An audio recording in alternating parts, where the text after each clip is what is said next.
Okay, what's up, everybody? Good morning. Welcome to a Thursday edition of Morning Scone presented by Brock, the Baton Rouge Orthopedic Clinic, Hudco Roofing, HudcoRoofing.com.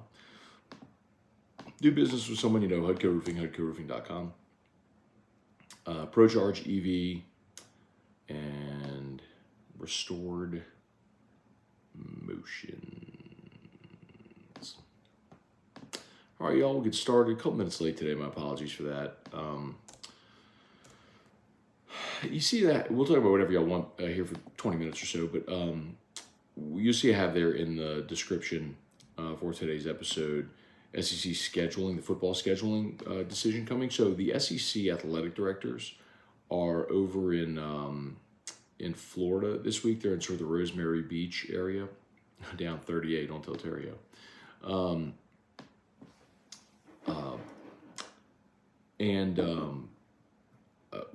One of the big topics of discussion is trying to come to a consensus on future football scheduling, whether they're going to go to the 8-game schedule or they'll stay with 8 games with one permanent opponent, or go to a 9-game schedule with 3 permanent opponents. There's pros and cons to both. The staying at 8 games, keep in mind, if you add a 9th conference game, you're guaranteeing half of your league another loss, which could hurt on bowl eligibility and coaches getting fired and just all, you're guaranteeing half your league another loss. Also, if you do go to 9, the potential drawbacks of a 9-game schedule were, number one, are you going to be compensated for it, right? So if you're the ESPN deal starts next year in 2024, and they had done that deal before Texas and Oklahoma came into the league. Well, the contract was written such that if any team or teams were added, it would increase the league share by that average amount per school. So the payout under the ESPN deal annually is $58 million, okay? A lot of math. I don't mean to bore you with math early in the morning, but so with 14 teams, the payout in the ESPN deal for each school was $58 million annually. Adding Texas and Oklahoma, they're saying, well, okay, we'll add an extra $116 million. Basically, every team would get that share twice more, right? So, or basically you're adding that total to, does that make sense? Like you would add 116 to the total pot and divide it 16 ways, basically. So everybody's share would increase. But the SEC's arguing, yeah, but these aren't just 2 schools. This is Texas and Oklahoma, and their value is far beyond that. So the SEC wants ESPN to negotiate that in good faith. And then the other thing, too, is every other year you'd play 1 less home game, right? On a 9-game schedule, you'd play 5 at home, 4 on the road, then 5 on the road, 4 at home. So every other year, you'd be forfeiting a home game, essentially. You'd have 1 fewer home game. So, you'd be giving up one of your rental wins for an SEC game on the road that you could lose. So financially, it doesn't make a lot of sense, potentially, for that reason. Financially, competitively. That's the argument for staying at 8. The ones that want to go to 9, obviously want competitive balance, and you play everybody in the league more, and you maintain all the rivalries, all the traditional rivalries, all that sort of stuff. So you have some schools that don't care about any of that. Like Kentucky, for example, is one that has been against the 9-game schedule. They don't have a traditional rivalry in the conference. Louisville is the game they play every year. That's not going anywhere. And they're a program that can't afford to give up home games and doesn't really want to potentially guarantee themselves another loss. And you know what I mean? So you don't have a consensus, but supposedly Greg Sankey's meeting with the ADs this week. Well, he is meeting this week, but supposedly Greg Sankey is trying to convince them to work toward a consensus this week. And they may vote on it this week, or they may wait till the full spring meetings in Destin coming up later this month. Okay, say some good mornings here, see what y'all got. Scott Barnes, Trey Potan, Kelly Gross, good morning. Oh, good morning, Kelly Gross, on her birthday. Thank you for watching. Happy birthday. Trey Fisher, good morning. Kyle Milliken, Dale Broussard. Logan Diggs will be a huge upgrade to the running back room. Did he commit?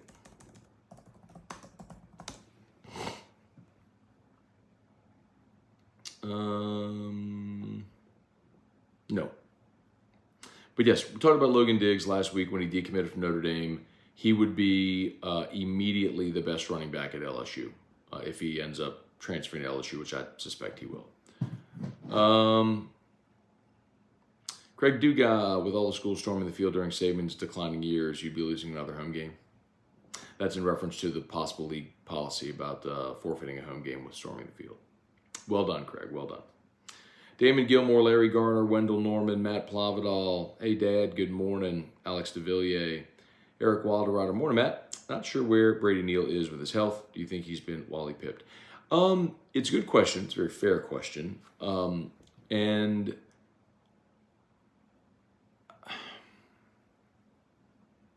yeah, I do.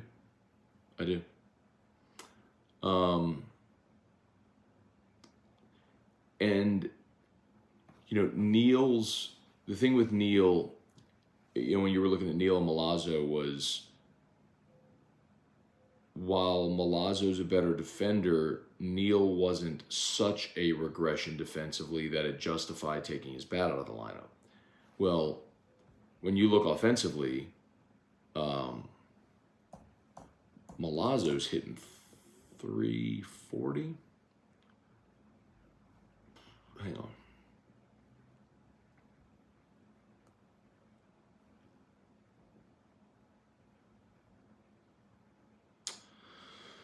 Excuse me, I shortchanged him. Milazzo's hitting 362. And he's coming up now on a comparable amount of ABs as Brady Neal. Milazzo has 58 at-bats. Neal has 67. So they're only separated by 9 ABs. Milazzo's hitting 362. Neal's hitting 209. On base percentage, Milazzo 433, Neal 411. The one difference would be the power. Neal's got 3 homers. Milazzo hasn't hit one and isn't really a threat to hit one. Neal could leave the yard. So, but I guess my point is, if Milazzo weren't hitting, it would be a much easier decision when Neal were healthy to bring him back. But Milazzo's your best defensive catcher, and he's hitting 362. I think he's going to keep the job. Yes. Nick Newbill, good morning. Jason H., good morning. How's Drew doing? He's doing well. Thank you for asking, man. Y'all don't make Matt go off on a rant this early in the morning. Justin Marquez, good morning. Brant Roban, predicting Skeens has 14 strikeouts on Auburn on Friday. Auburn likes to swing it. Brett DeGrow, morning, Matt. RIP to Mintz at Barstool. Should be smart, but cancel culture and selective outrage is out of control. So for those that didn't see, Ben Mintz got fired at Barstool. He was doing his, for those who don't know, look, Ben Mintz, he's a friend, the Louisiana guy who a lot of people know his story, was working on Jimmy Ott's show, and then during COVID,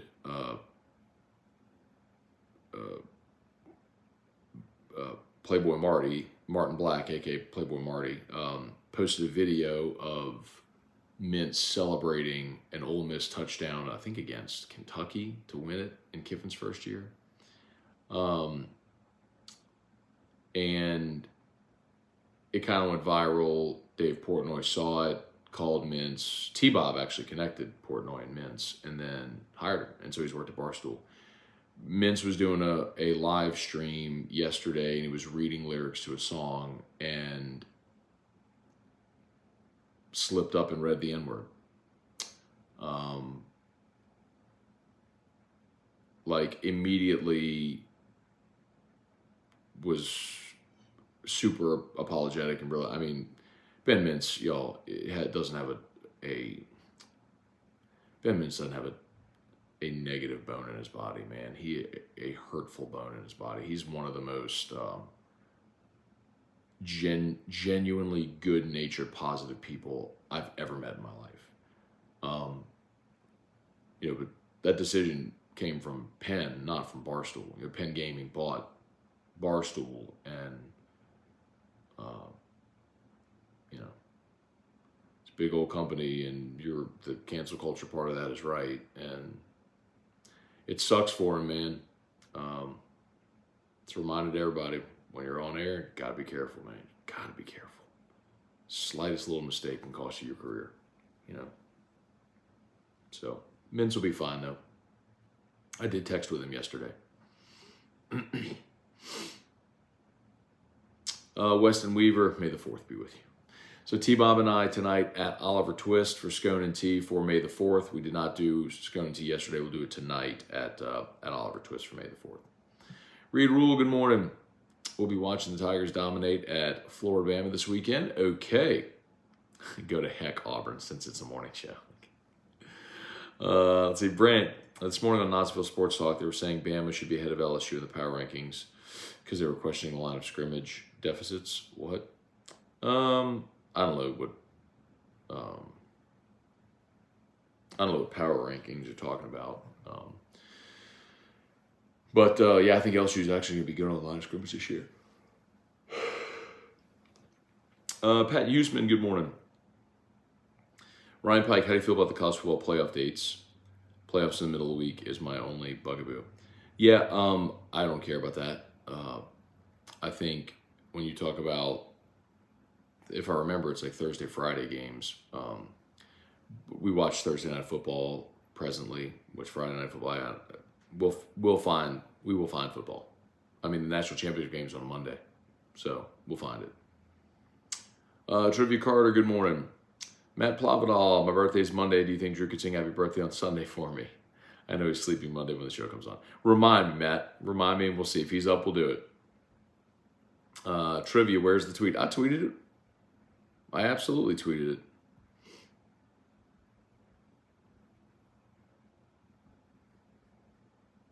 Let's see. Last time I remember this big of a improvement for a hitter was Kramer. Milazzo deserves all the playing time he's getting. Yeah, man, and I'll tell you, Reed, I'm going to say this again. What y'all don't know is that last year he would have had a year like this. He worked very hard. I mean, I know because he went to traction work with Terrio. Everything that they worked on was letting the ball travel and going up the middle and the other way instead of getting out in front and swinging and missing. That was his problem, was the swing and miss. He struck out all the time. It wasn't just that he was hitting the ball at people. He struck out all the time. Wait, let me go back to 21. Let's see, Milazzo, 21. Come on, load. Because I think he only played like 3 games last year. Milazzo hit 135, and he had 46 strikeouts in 126 at-bats. So like 1 out of every 3 ABs was a strikeout.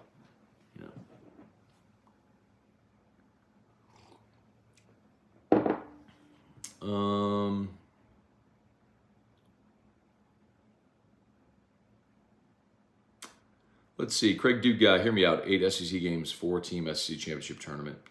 Yeah, that's not going to happen. And quite honestly, Craig, I don't have much of an appetite for that. You play a regular season to crown a league champion, crown your league champion in the regular season. What you don't need is an SEC championship game. All of the championship games were designed just as a cash grab by the leagues and the TV networks. So if anything, you play a 12-game regular season schedule, crown your champion based on the regular season. You don't need a conference championship game. Just like men's basketball tournaments and baseball conference tournaments are pointless. They're pointless exercises. You have in baseball a 30-game, 10-week regular season. Crown your champion based on that. You don't need a conference tournament. You don't need it.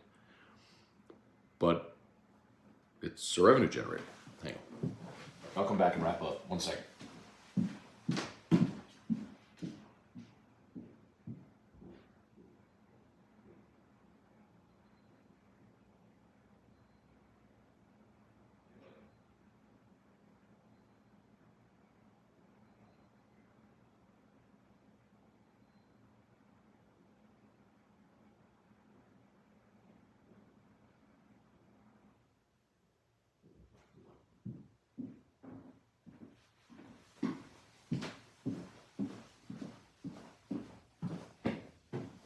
Yeah.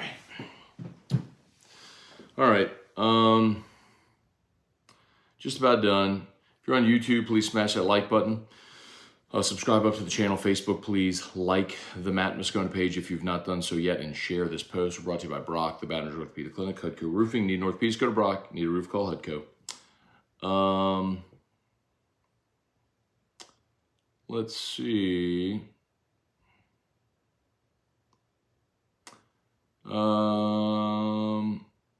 Wait, Kelly Presley, your birthday as well?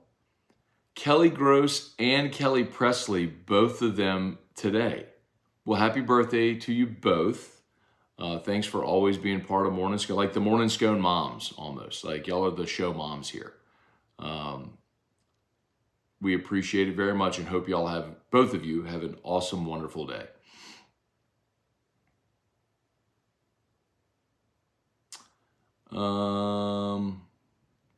Tommy Primo, Craig Olivier, Dale Broussard. Why is that language acceptable in rap music? Dale, that's not the question or the conversation. Choose to listen to what you want to. Cultural relevance, you can make your own decisions of what you want to listen to and what is or like you don't like it, don't listen to it. That's not the point. Like, anyway. Todd Harris, good morning. Kenneth McCown, morning, Matt. With the new college football playoff schedule out, how could you not love it? What could be negative about it? Folks will complain about it. Yeah, went over it earlier in the week. It's phenomenal, especially the on-campus games. I'm looking forward to that. Let's see.